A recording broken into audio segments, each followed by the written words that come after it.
তুরস্ক, মিশর ও কাতার এই তিন মধ্যস্থতাকারী দেশের হাত ধরে আবারও আলোচনার টেবিলে বসতে যাচ্ছে যুক্তরাষ্ট্র ও ইরান। সবকিছু ঠিকঠাক থাকলে ওমানের রাজধানী মাস্কাটে শুরু হতে পারে বহু প্রতীক্ষিত এই আলোচনা। কিন্তু প্রশ্ন হলো, এই আলোচনায় ইরানকে ঠিক কতটা ছাড় দিতে বলা হচ্ছে, আর এর বিনিময়ে তারা কি পেতে পারে?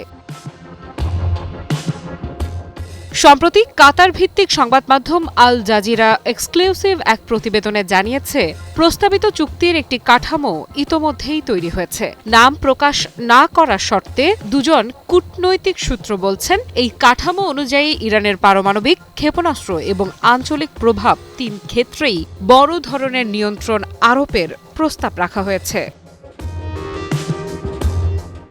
সবচেয়ে গুরুত্বপূর্ণ বিষয়টি হল ইউরেনিয়াম সমৃদ্ধকরণ। প্রস্তাবিত কাঠামোতে বলা হয়েছে, ইরান আগামী ৩ বছর একটুও ইউরেনিয়াম সমৃদ্ধ করতে পারবে না। এই ৩ বছর পার হওয়ার পরও পুরোপুরি স্বাধীনতা নয়, মাত্র ১.৫% হারে ইউরেনিয়াম সমৃদ্ধকরণের অনুমতি দেয়া হতে পারে ইরানকে, যা কার্যত পারমাণবিক অস্ত্র তৈরির সক্ষমতা থেকে ইরানকে বহু দূরে রাখবে।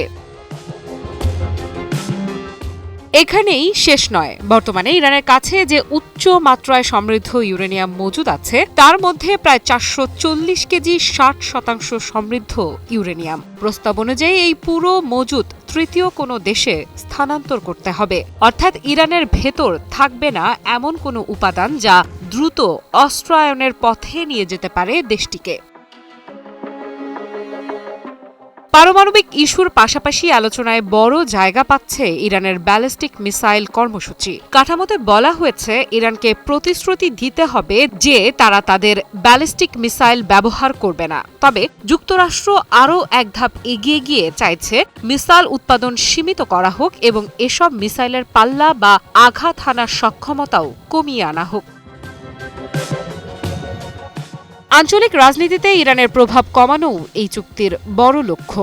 প্রস্তাব অনুযায়ী হিজবুল্লাহ এবং ইয়েমেনের হুথি বিদ্রোহীদের মতো কোনো সশস্ত্র গোষ্ঠীর কাছে ইরান আর অস্ত্র বা সামরিক প্রযুক্তি পাঠাতে পারবে না, অর্থাৎ প্রক্সি বাহিনীর মাধ্যমে মধ্যপ্রাচ্যে ইরানের প্রভাব বিস্তারের পথও রুদ্ধ করতে চায় মধ্যস্থতাকারীরা।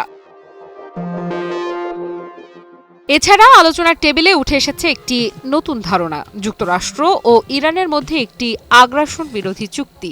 সূত্র বলছে, এই চুক্তির মাধ্যমে দুই দেশ একে অপরের বিরুদ্ধে সরাসরি বা পরোক্ষ সামরিক পদক্ষেপ থেকে বিরত থাকার প্রতিশ্রুতি দিতে পারে। যদিও বিষয়টি এখনও প্রাথমিক পর্যায়ে রয়েছে, তবে সবচেয়ে বড় প্রশ্ন রয়ে গেছে, এই কাঠামো নিয়ে যুক্তরাষ্ট্র ও ইরান কি ভাবছে। মধ্যস্থতাকারী দেশগুলো প্রস্তাব দিলেও এখনও প্রকাশ্যে কোনো পক্ষই তাদের অবস্থান জানায়নি। অতীতে বহুবার আলোচনা ভেস্তে যাওয়ার অভিজ্ঞতা রয়েছে, সেই ইতিহাস মাথায় রেখেই এবার সবাই সতর্ক।